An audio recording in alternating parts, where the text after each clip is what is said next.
Welcome to Permanent Weight Loss for Busy Nurses, the only podcast that teaches busy working nurses the practical tools they need to feel better at work and keep the weight off for good. Here's your host, registered nurse and certified weight loss coach, Charmaine Platon. Hello, fellow nurses. Thank you so much for joining me for another episode of Permanent Weight Loss for Busy Nurses. I can't wait to talk about today's topic. It's the number one reason I've found why so many nurses are struggling with their permanent weight loss journey. And for me personally, this was the number one reason why I wasn't at the weight I wanted. This was the reason why I even started this whole weight loss journey to begin with. And I could not figure it out. For the longest time, I could not figure out why I was doing the things I was doing. But now that I finally know exactly what to do, I want to share it with all of you. And this is something I truly want you to bring back to your work and bring back to your hospital or your unit, whatever work setting you're in. Because I think that once you have this tool down, it can literally change everything about your work. But before I dive in, before I reveal the secret, I want to make a very special announcement. As some of you know, I'm a psychiatric nurse and I've been working at the Bedside in an acute psychiatric hospital in Los Angeles for 7 whole years now. And literally just the other day, I discovered that my psychiatric hospital is now a magnet recognized hospital. We are magnet nurses. And in case you don't know what magnet is, if you've never heard of it before, magnet is a certification that recognizes facilities or organizations that provide the highest standard and highest quality of nursing care. And this is so incredible because this has been a journey that we've been on for a very, very long time. I remember my nursing supervisors and nursing leadership talking about magnet ever since I started my job as a new grad nurse 7 years ago. And I've heard they've been working on it even before that. Like, I heard the whole journey was about 12 years. And it's kind of like one of those things where you're like, is this really going to happen? Like, are we really going to do this? And it's because it just seems so far away. Like, everything seems so uncertain. Like, when you're in the middle of it, you're just like, gosh, when will this thing actually happen? Is this actually going to be real life?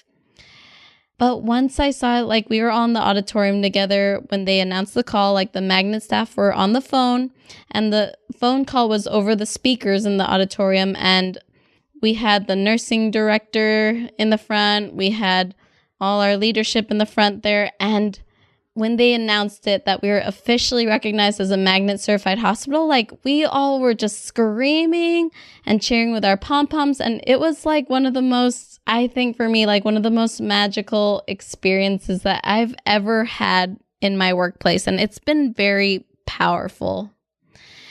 And so what I want to offer to you all is that if you're currently feeling miserable in your work, or if you feel like things will never change, I want to offer you this possibility that things really can change at work.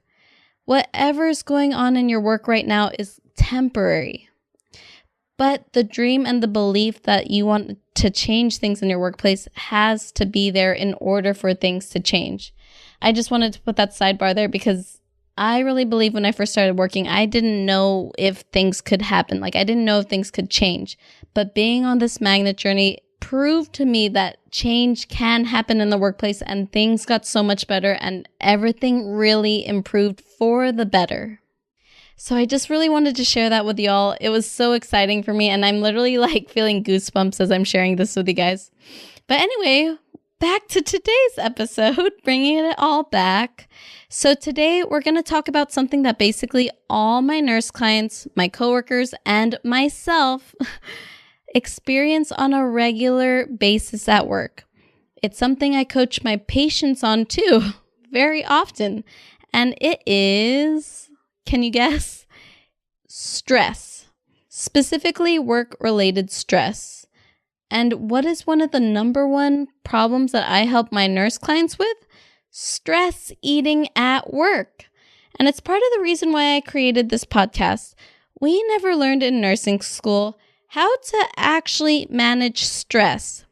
And when we do try to manage it, the common self-care techniques and strategies we come to know, the ones that we learn about, like exercising, massage, those kinds of things don't actually help. I mean, they do help temporarily, but not for the long run.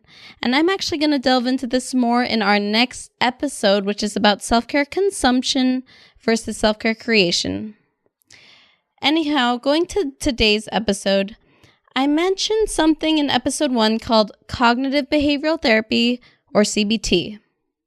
And when we think about therapy, we first think about people on red couches with the therapist holding the clipboard, and the therapist is asking you about what happened to you in your past, because there's this idea that what happened to you in the past is what unconsciously drives your current behaviors. So this classic type of therapy, which is known as psychoanalysis, was established in the 1890s by Sigmund Freud. CBT, on the other hand, is actually a more recently developed and well-researched form of talk therapy that, in the most simplified way, helps you see that how you think affects how you behave, and how any problem that someone might have is based on an unhelpful way of thinking. So CBT was invented in the 1960s by a psychiatrist named Aaron Beck, and I find this so fascinating because I work with psychiatrists all the time. So what he found was that when he was doing psychoanalysis with his patients, he noticed that his patients would have this internal dialogue in their heads that they weren't really reporting to him directly. And what he learned was that there's a link between someone's thoughts and someone's feelings. For example, if someone was feeling upset in some way, the thoughts were usually negative and neither realistic nor helpful. So Beck found that identifying these thoughts was the key to understanding the client's problem and helping that client overcome whatever the problem was. Now, I know this is a bit of a history lesson and it was a lot here, but I thought it was so fascinating to learn more about this and where it all comes from. In my hospital, we teach CBT to our patients all the time. Like, it's a regular group activity we implement on the unit, and it's something I recommend to all my patients. I've seen it help my patients even if they have severe depression or severe anxiety. And as a certified life coach, I teach my own clients about an actual practice or tool that we call the model that you can implement and apply to your own life. I'll be talking about this more in future episodes, but for now, what I want to share with you today, which is really powerful, is that I want to teach you this foundational concept, which is the concept behind my coaching, that your thoughts are what create your feelings, and your feelings drive your actions. In today's episode, we're specifically focusing on how it's your thought about something that creates your stress, and not the thing itself. Stress comes from your thinking, not your situation. Think about work and think about something at work that would create stress for you during the shift. I know for me that before, some scenarios where I would immediately feel stressed were things like if I was working short-staffed, if my patient's coding, if I was working with a staff member who didn't follow through on what I delegated. One of the big ones for me, which I think a lot of you could relate with, is when I was assigned as charge nurse. Oh man, that was a big one for me. And also when my admission would arrive earlier than I anticipated, which was super fun. But now I want you to think about this. What makes you feel stressed on the shift or whatever setting you're in? If any of the scenarios were relatable to you, any of the ones I listed, or if you could think of something recently where you literally felt like you wanted to scream, think about that for just a minute. Like recreate that moment in your mind. How we think or interpret a situation is what creates a feeling for us. And this is the theory behind CBT, which is why I love it so much. In this case, how we interpret our work situations is what creates stress for us and not the situation itself. Think about it this way. I'm pretty sure every unit has this, every workplace, but think about that one nurse on the unit that always looks chill, like all the time. And they always seem like they have a lot of time on their hands, like they're able to literally relax or something, like they're sitting, they're going on their break, they're eating food on their break. They're just like never in a hurry. And for a long time, this was not me. I was always the exact opposite. I was that crazy nurse that was running around constantly all the time. And it got to this point literally where the other nurses on the unit were calling me Speedy Gonzalez, and that became like my title on the unit, which isn't the best nickname. So it was because I would run so fast and just never sit still. Like I would never sit.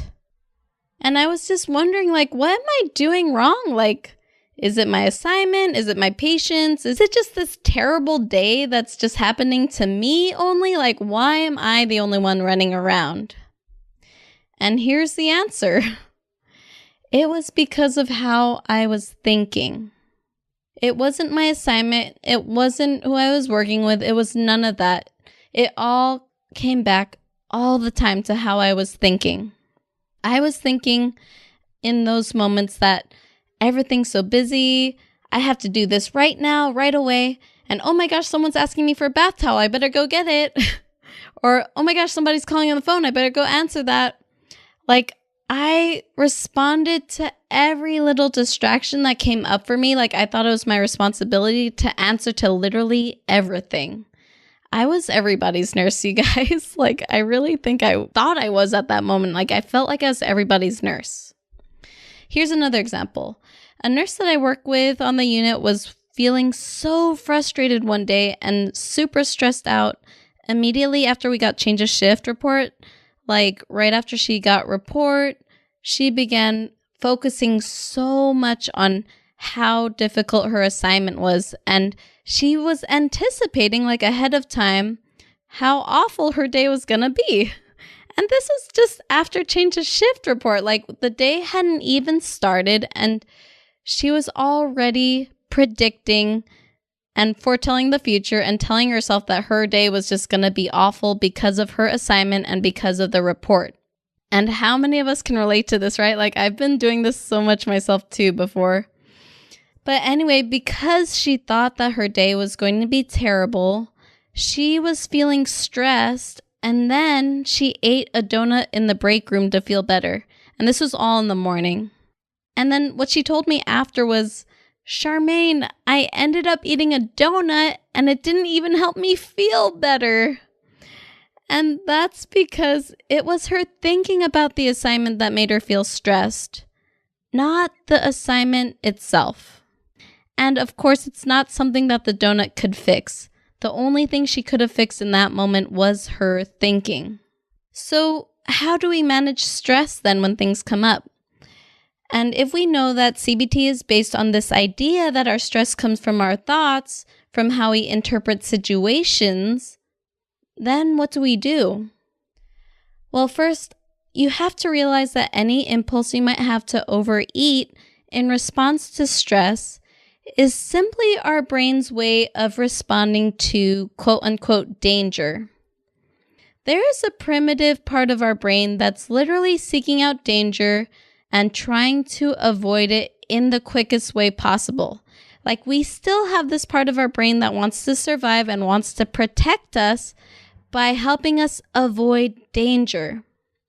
And yes, nowadays, anything that creates stress for us that our brain has been conditioned to believe is stressful, it will try to avoid that thing.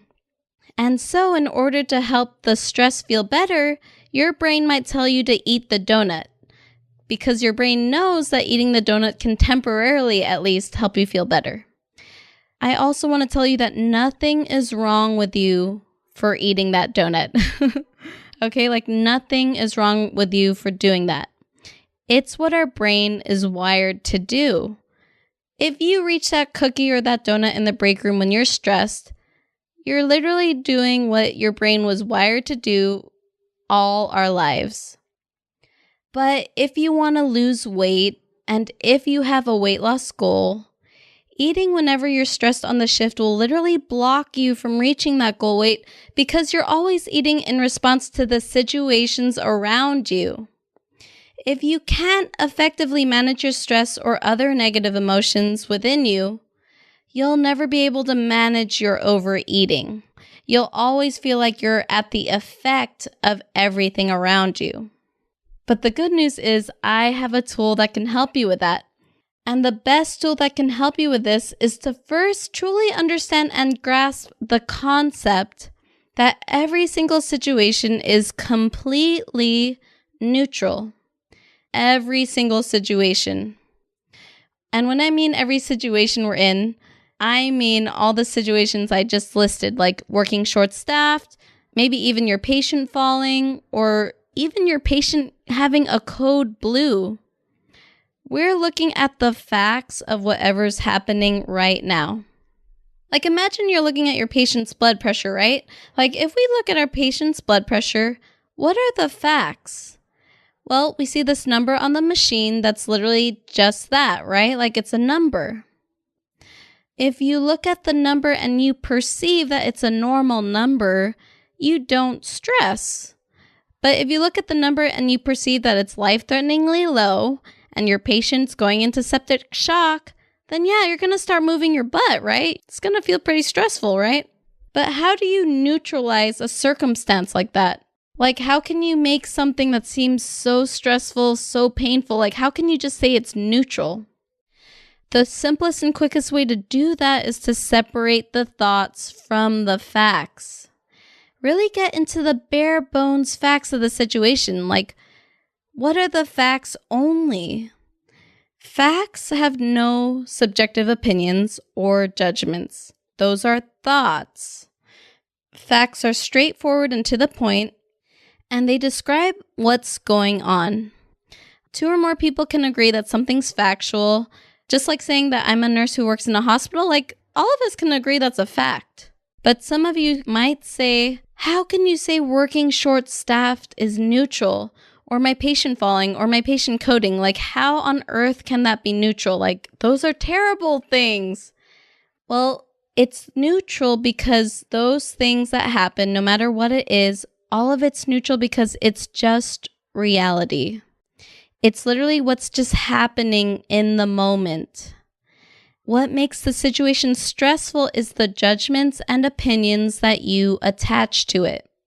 And it doesn't mean in any way that I'm not dismissing any of these things as not serious or not painful. We're just separating the facts from our mind drama. If my patient fell in the unit, for example, like, what are the facts? Well, we're actually very good at documenting facts because we do this every single day in our charting.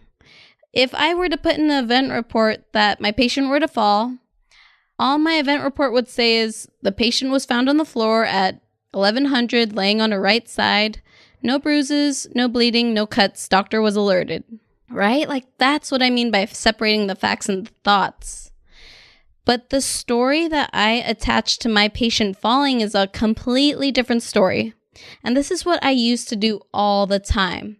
Like before, if my patient fell, I would have thoughts like, oh my God, my patient fell. She's going to get a fractured hip. Then I'm going to have to talk to the doctor. Then the doctor will talk to my manager about how I'm not a good enough nurse. Then I'll get fired and then I'll get homeless and then I will die under a bridge in Los Angeles. Maybe the one on Wilshire. Like I already have the bridge planned out. Anyway, it feels stressful just thinking about the situation in that way, right? I felt stressful even just like telling this to you guys. But what if I just chose to only look at the facts? What if the fall happened and all the thought about it is that my patient was found next to the bed laying on her right side? And that was literally the end of it. Because that's literally what happened. That's the reality of the situation. And obviously, it's not great for the patient that the person fell. And obviously, we don't want our patient to fall. We don't want our patient to get hurt. But we don't want to confuse the drama that our brain comes up with as the reality of what happened. We have to be careful with that. If we confuse the reality of what happened with the drama that we come up with, we're creating unnecessary stress for ourselves, which will literally drive us to eat all the donuts in the break room, which I've done. Well, actually, no, for me, it was more cookies. Like, I was a sucker for cookies in the day room, okay? So what I'm inviting you all to do is to consider the possibility that your thoughts about any stressful situation at work is completely optional to you, and whatever you want to feel about it is optional. So I invite you all to try practicing this and applying this to your own work. I challenge you to do this at your next shift and to try to apply this to a scenario that you think is creating stress for you. If you don't apply the tools that I teach, you won't see the results that you want. And if you want change, it requires practice and it requires trying out the tools in your daily life. I promise you, this tool is one of my favorites that I practice constantly. Up to this day, I do it most likely like every single day. And it's a game changer because just because something happened on your shift does not mean you have to feel stressed about it and overeat. What makes you feel better is managing your thinking. And I'm here to show you exactly how to do that with this podcast. You can start feeling better about your work right now. So try this out. Let me know how it works for you. And I'd love to hear your feedback. By the way, before I go, I'm hosting a launch party for all of you podcast listeners. To celebrate the launch of my show, I'm going to be giving away Starbucks gift cards just for all of you listening to my podcast. But I'm going to be giving away Starbucks gift cards to 3 listeners only who subscribe to my show and rate and review the show on iTunes. And it doesn't have to be a 5-star review, though I sure hope you love this show. I want your honest feedback so I can create an amazing and practical and useful show that provides you a ton of value. Visit www.thenurseweightlosscoach.com/iTunes to learn more about my contest and how to enter. I'll be announcing the winners on the show in an upcoming episode, so tune in. Thank you all for joining me in today's episode, and I'll see you all next time. Thanks for listening to Permanent Weight Loss for Busy Nurses. If you like what you heard and want even more, head over to thenurseweightlosscoach.com today.